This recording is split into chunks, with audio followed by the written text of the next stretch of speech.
Zoom. See if I can't. Cool.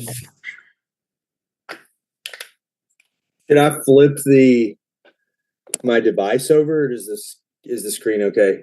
Like, should I You flip it flipped your device, sideways? but it should be okay. Let me Okay. see. Why can't I'm gonna have to add a new window capture.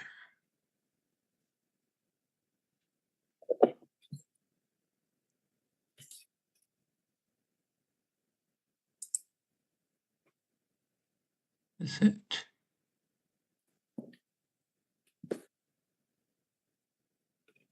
Let me see if I can't get this to work. Okay. Is that working? It is not for some reason. I apologize. I'm running into some technical difficulties here. Oh, you're good. You trying to get on live? No, I'm trying to. I am on live, but I'm having trouble getting it to display the Zoom page for some reason. I think it's because Okay. whenever I close my uh, whenever I close my computer, it resets everything, and I forgot to change it. Let me see. I'm just going to go ahead and do a display capture.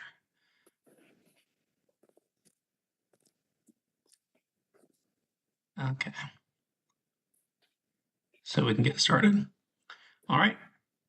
Awesome. So I'm going to pull up my YouTube app on my phone. So one, I can make sure that it's showing the right screen, and two, so that I can answer any questions in the comments. Awesome. Harry, do you want to go ahead and lay some of the groundwork of why we thought of this topic for a meeting and what our topic even is? Yeah, sure. I would be glad to. Um, so let's see.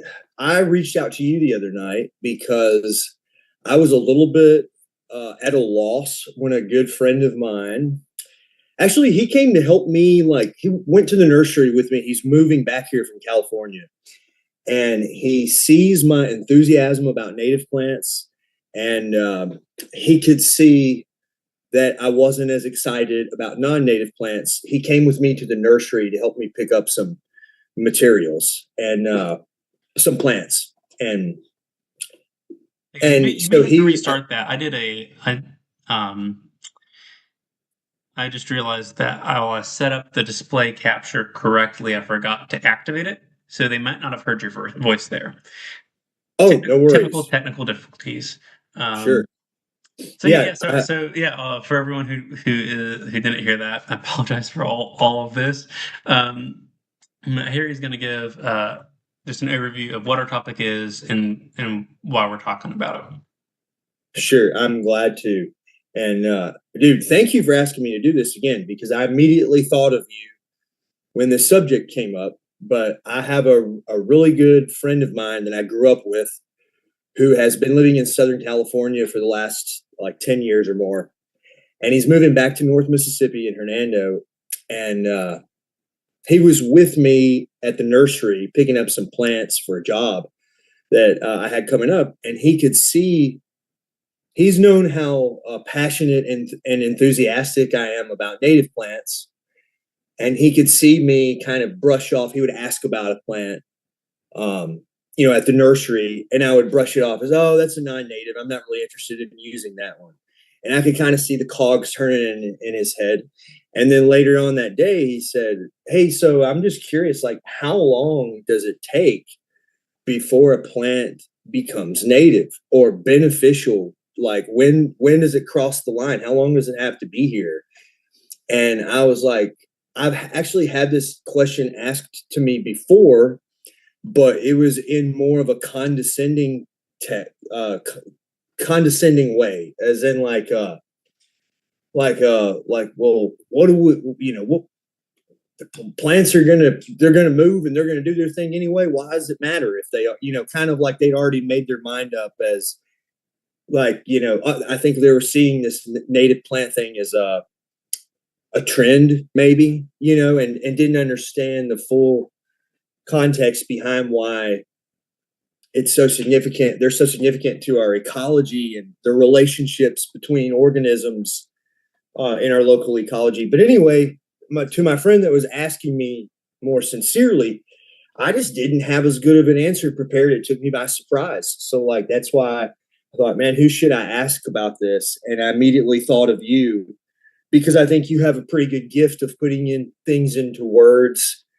You know, I think that's why you do so well on Mississippi Native Plant Society is, you know, like I see the world, I think a lot like you do, and you see it probably even in more complex ways because you have a deep knowledge and fascination with other organisms than plants. I do as well. I'm just not as knowledgeable about those organisms, but I have a decent understanding of how complex and their relationships are. So when I'm looking at the world, I'm always thinking that. And the fact of the matter is that a lot of people just aren't. So for someone who's been looking at the world like that and been fascinated and studying, and you know, how do we explain that? How do we explain that to them? And you kind of helped me with that the other night, and it opened up this topic um, for us to get into hopefully a deep discussion about it. Yeah, absolutely. Yeah, so I will say that I really like the analogy that you provided, and I'd love to get that to that in a minute. And I'll go ahead and just say this is a very reasonable question. I had this question when I was getting into this, like how long does it take for a plant to get native? And specifically, this is kind of in the context of plants like Queen Anne's lace and lamium or Yeah. dead nettles, things that came around to North America either on purpose or an accident in like the 1600s. So it's Mm. been more than 400 years for some of these plants. Are they native? Um, and I asked John Keys this. And for those of you who don't know John Keys, he's very straightforward in how he answers things. And he Yeah. said, uh, no, that's impossible. Something's either native or it's not. You can't become native over time because Yeah. native means that it naturally occurs in a given place. So maybe it originated there or it was brought there through a natural means like birds or the wind. But if a human brings it there, then it's not native. And also, I think it's important to note that native and non-native is not anywhere equivalent to moral and immoral or good and evil. Um, so there are non-native plants that we couldn't live without. And in my opinion, there are non-native plants that are good for the environment. I think that like our ability to use corn and wheat and rice to grow things in Mississippi where none of those plants are native, uh, it would allow, like, if we were to try to support the same population using only plants that were native to Mississippi, we'd have to use a lot more land, convert it into monocultures, and whether it's a 1,000 acre monoculture of a native or non-native plant isn't going to change all that much in terms of environmental impact. So, so I think that's important. Like sometimes people get their hackles raised because they love their non-native plants and they feel like we're calling them evil.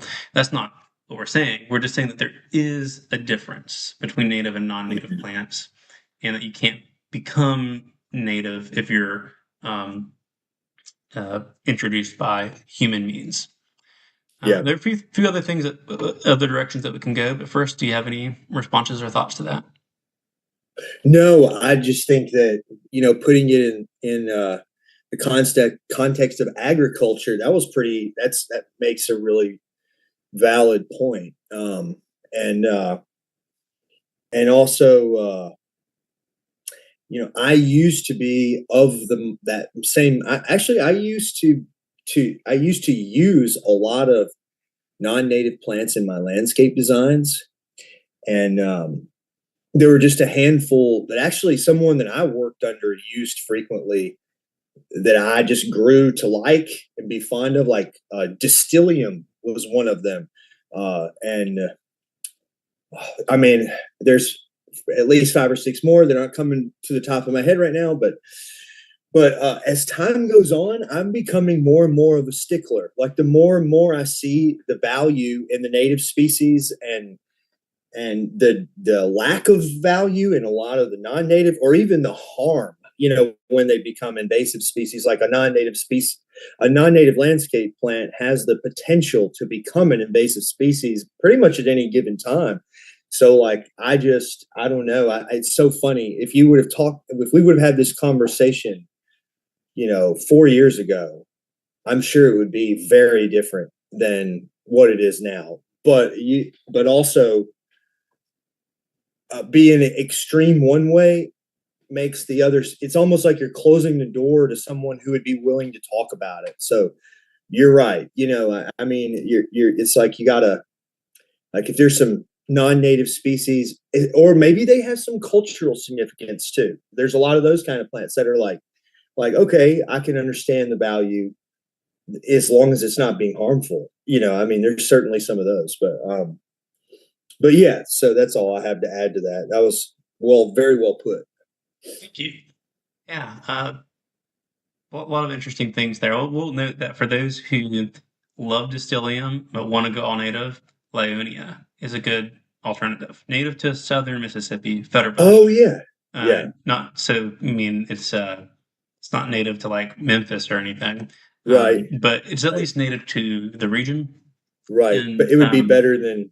And what's funny about Distillium is I planted countless Distillium, and then like in 2022, we had a freak ice incident and it happened to Indian hawthorns, loropetalums, all these really common non-native landscape plants that are popular right now in developments. Like the ones with even a lot of the azalea, like the non-native azalea cultivars. And what happened was it was like 70 degrees, and overnight it dropped to single digits. And just that year, all those plants got smoked. Of course, I didn't see a single native species take a hit, but all of those. And that was the beginning of the shift for me, because it was like, okay, well, I've had enough of that. And, people are calling me to replace them. And I'm like, oh no. I'm like, what have I done? So. I was walking around MSU at that time. I was a student and I had classes just ping ponging me across campus, and all the loropetalums were dead. The Asiatic jasmine died back really hard. The Distilliums died. All Yeah. this awful stuff happened. The only native plant that I saw get affected was there were a couple of Virginia sweet spires that had just been planted the previous summer as large shrubs in kind of an inhospitable area. And Yeah. it seems like the freeze got them. But there was tons of other established Virginia sweet spire on campus that is doing fine, Yeah. and it wasn't hurt by that. I love that plant. Gosh, Yes. I love that plant. And where in an area I grew up, I may have mentioned this last time. It's in Fayette County, Tennessee, kind of right on the state line, just north of Marshall and Benton County, the Wolf River, where I grew up canoeing and kayaking. And I met a good friend of mine named Alan Trentley, who's an ecologist for the Division of Natural Areas. There are groves of Itea virginica along that stretch of river, and it just holds a special place in my heart, because even before I was into plants, you can't miss it. I mean, some of these groves were the size of vehicles.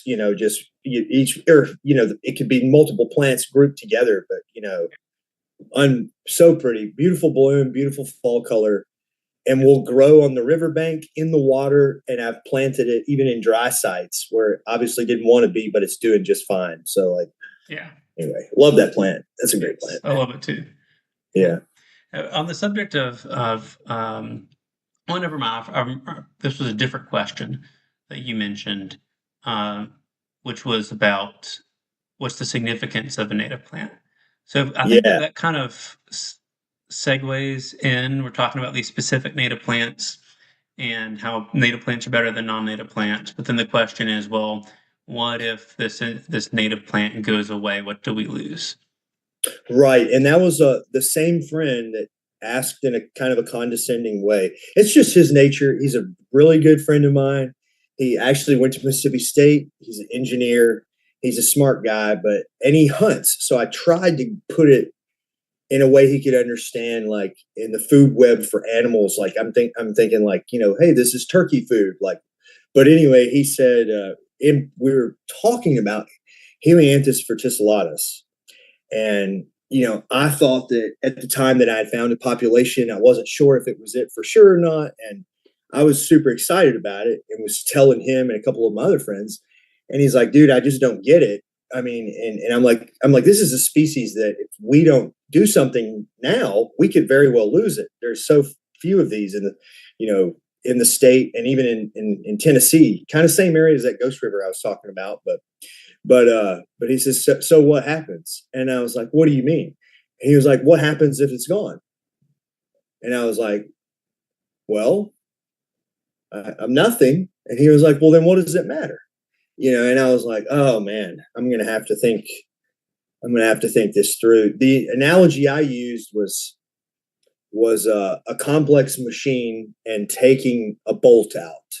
The machine's still functioning, but the more pieces, that are taken out, eventually the machine will collapse. And I think that got through to him. But yeah, that one took me by surprise too. Analogy. I think it also works the other way. If you have a machine and it's a complex machine, it works and you don't quite know how it works, adding pieces to it is also not a good idea. If you're like, Yeah. oh, I think a gear should go here, but you Yeah. don't know what this part's doing, then Right. maybe you've increased efficiency. But if 9 times out of 10, if you're making a random change to a complex system, you're not making it better. And that's a good point, because in that case, that would be a species we introduce. Yes. Yeah, like, hey, we did good. Look, it's working. And then years later, you're like, oh no, it's not working right. But Yeah. yeah, that's a good one, a good point to bring up too. Yeah, and I appreciate you being willing to talk about it. I like to be prepared for those kinds of questions when they come up, because I think pretty deep into these things and like to have conversations with other people that understand what I'm talking about. But at the end of the day, like for example, I did a yesterday morning for Mississippi Wildlife Rehabilitation. I did they had a plant day at their summer camp, and this group of kids was phenomenal. Like they were just that you could tell their parents to be into this, to be signed up for this camp. They were kind of already interested in wildlife and wildlife habitat, and knew some things that really were impressive. But they were like 8 to 12, maybe 12 max. But I could see them losing interest. Like when I was I tried to do like a presentation at the beginning and was trying to explain the ecosystems we have, the soil types, ecoregion, and I could see the attention. I was like, okay, this ain't working. And for even for a lot of adults, that you lose them at that. But when we went on a hike, and I could show them like, hey, this is Impatiens capensis or jewelweed. Like, what happens when we touch the flower, or like let's pour some water on the leaf and watch it repel the water. Then you can see like it's really clicking. That was interesting. Yeah. But that's how you got to get through to most people. I mean, just it takes a long time before the boring stuff gets fun. If you're, before you dive deep into it, like someone like you or I.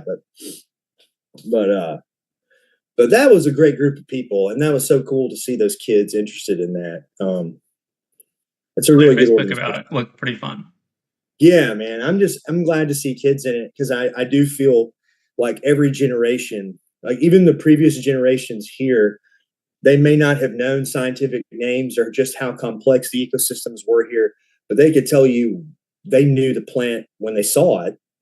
Like, a lot of our native species that we've lost, or how to use them.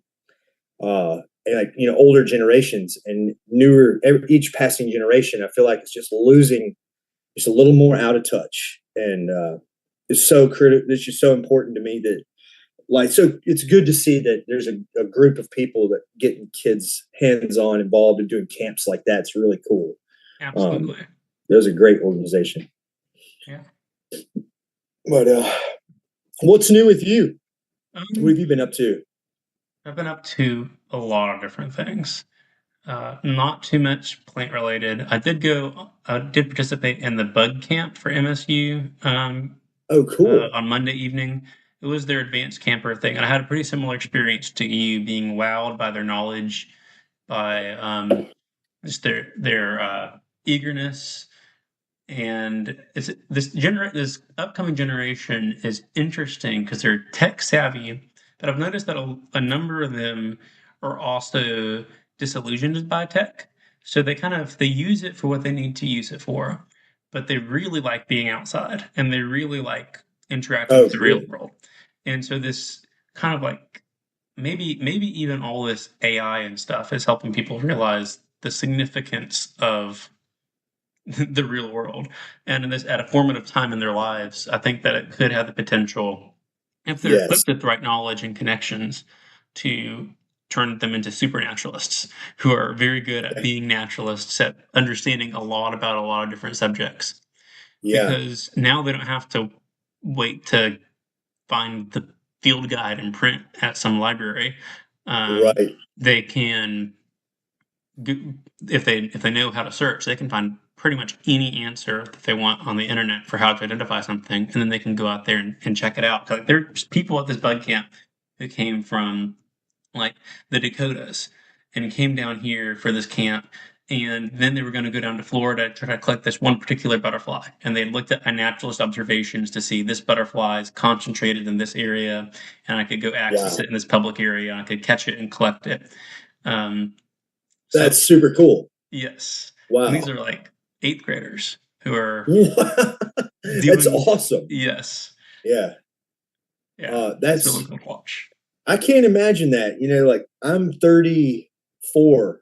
I forget how old I am, but that old, the point where you forget how old you are. But I can't imagine. That's really cool to me though, because it's so valuable. Like I love iNaturalist. There is no way that I could have learned the amount of things I've learned in the past couple of years without access to these resources. And I think it takes a couple, like, it takes a certain individual, or you have to have a fascination with it.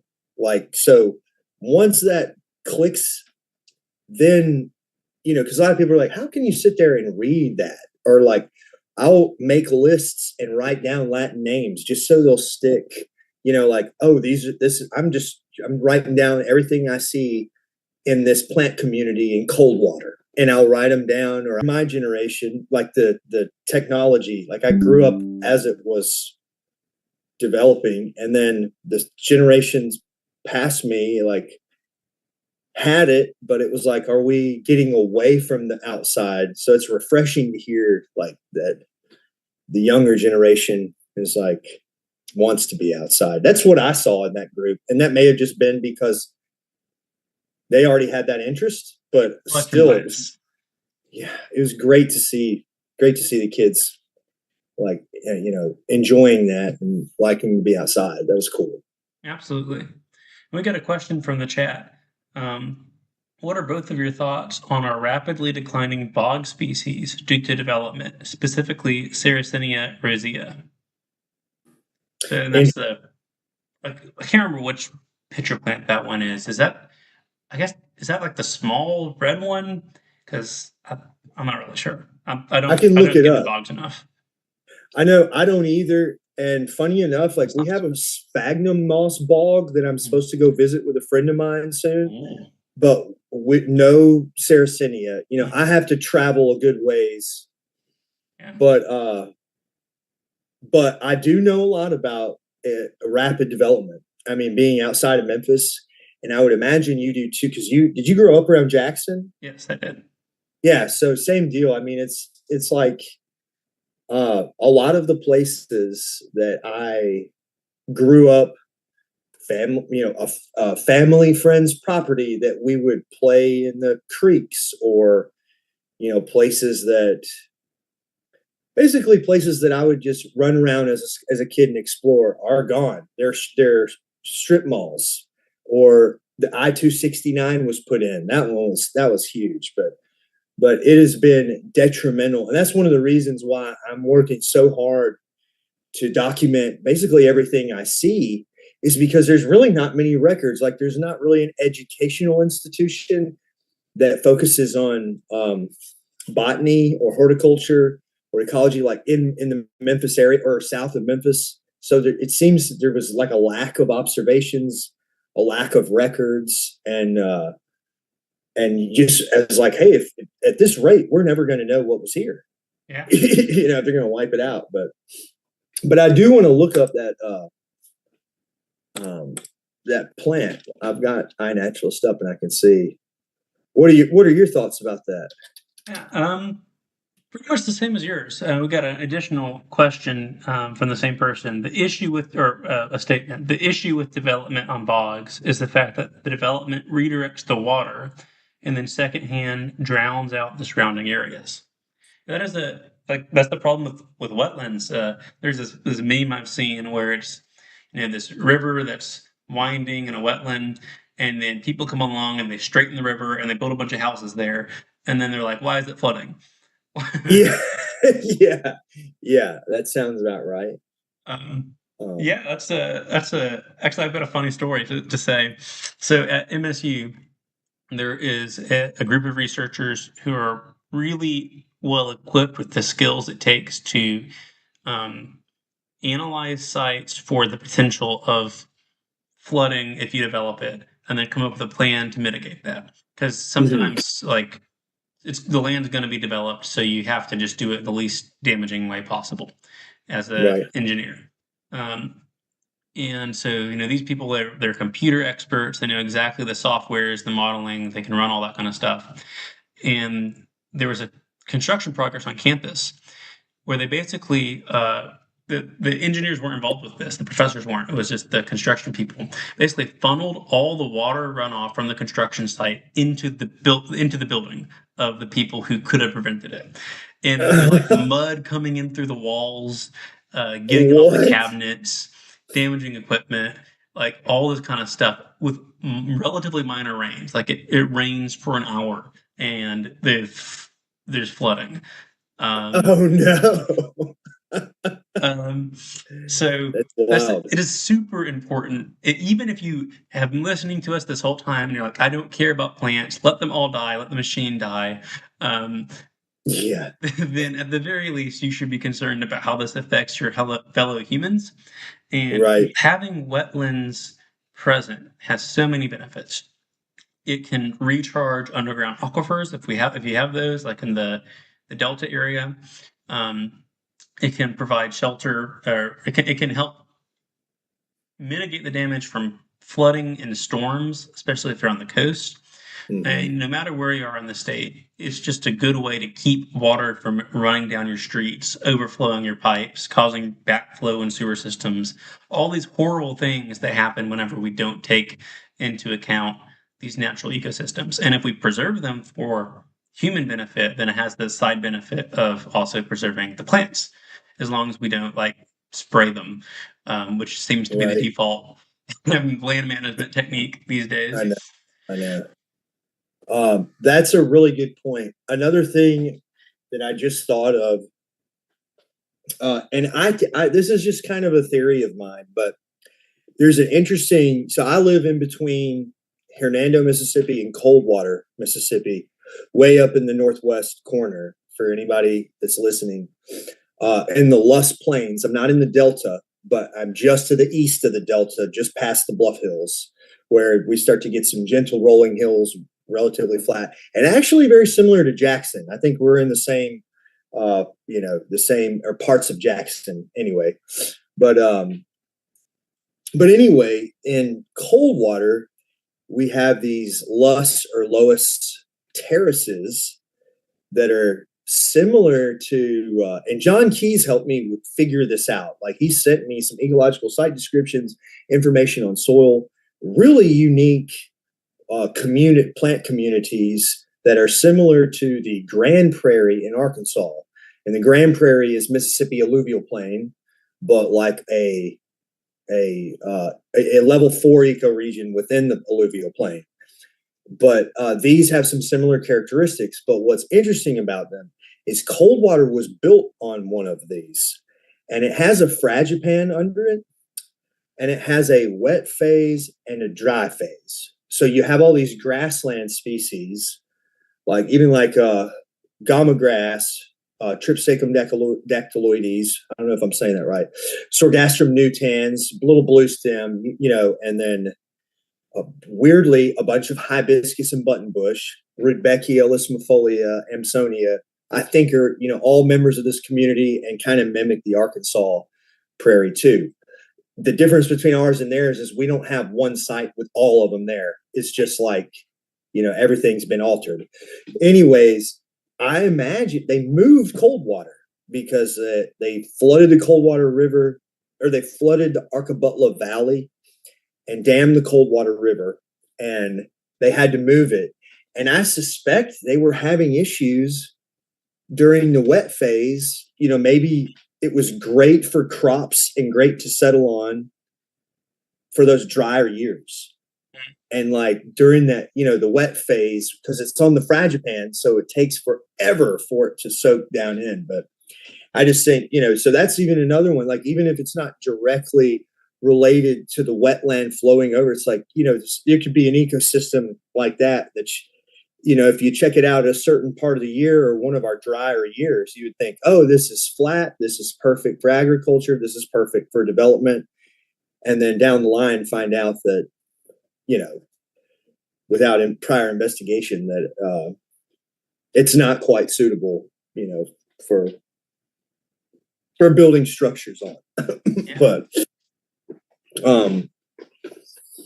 But yeah, that's an interesting. I love Sarracenia, and I remember my wife and I did a trip all over the state of Mississippi just so I could see some of those habitats last year, and they're unbelievable. I wish we had some of that up here. I wonder if we did at one time, maybe very, very distant past, but certainly not now. But I've got a question for you.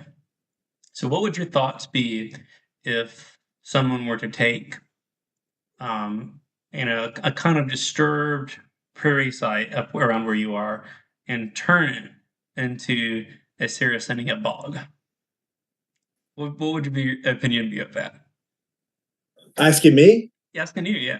A disturbed prairie site and turn it into a bog? Yeah, just like it's wet conditions, so you're just going to plant a bunch of Sarracenia there. I don't know. That sounds kind of neat, because what else? I mean, if it's already been, it's almost like if there's no salvaging it, I think on a small scale, it would be worth a try. Like, especially if the conditions were right, because, being on that fragipan, almost sounds like that may be, may work for that. But I have a friend named Kristen who did build, she built a pitcher plant bog to plant Sarracenia, and what's the other one that grows in bogs? Sundews? Yeah, sundews, yeah. Yeah, and actually those were found in the Grand Prairie, so that's pretty far north. Yeah. So I wonder if they would, that may be a good site. If there's a fragipan underneath with that wet phase that dries out. Yeah, it makes me want to try, like see if it would work. But I think I would, if it was a large scale, I would almost rather, if I was given full freedom, like, hey, here's this field. It was at one time a lush terrace community. I would probably try to recreate, if I could recreate what was once there. Yeah. Because I'm telling you, it gets sad sometimes. I do a lot of driving around and looking for plants. Anytime I have a little bit of free time, sometimes it's going to the doctor, going to the grocery store. I'll think, I haven't been down that road. Let me go down. That looks interesting. I'll go and look, and it's so fragmented here, like the pieces, and like just like that community I was just talking about. I can imagine it being massive at one time. Like you can almost see, because you drop down lower in elevation, and I'm imagining, that prairie or that lush terrace. Maybe there were certain trees in it, but certainly not what's there now for as far as I could see. And it's just been reduced to these small, here and there wood lines basically. But that's a neat thought. The Sarracenia. I wonder how it would do. What was the species that they were referring to in that comment? Seneca rosea. You want to look that up on a naturalist and see what that is? Yeah. We only have about 4 minutes before, honestly, probably 3 minutes before Zoom kicks us off. Oh, okay. Cool. And then another comment. Some of our sundews, Drosera brevifolia, are more prominent in the sandy pine flat Harry mentioned. But most of our other native carnivorous plants are wetland boggy species. Interesting. Yeah, I need to learn up on these. Rosea looks to be, at least on iNaturalist, like right on the coast. The farthest north observation that I see is up in Alabama, or kind of near Hattiesburg, maybe on the state line with Alabama, but Alabama's on, always getting the good plants. I know, man. How do they do that? I think it's because they less intensively farmed and turned everything into pines than we did. Yeah. I get a little bit jealous of them sometimes. But what's interesting, I'm finding more of a correlation between a lot of the stuff I see here with Arkansas. Which I never thought. But John Keys helped point that out to me, and when it clicked, I started to look at range maps, and I was like, you know what, this is right. Like there's a lot more here that you look at range maps that go into the interior and Arkansas, Oklahoma, Missouri than we share with eastern species in the northwest part of the state, at least. But anything else going on? I know we're down to a couple minutes. Yeah, we're probably down to 30 seconds. So I vote for having a planned ending as opposed to getting cut off randomly, like normally happens. So it was great talking to you, Harry. Thank you to everyone in the comments. I really appreciate y'all for watching and participating. Hope everyone has a good night.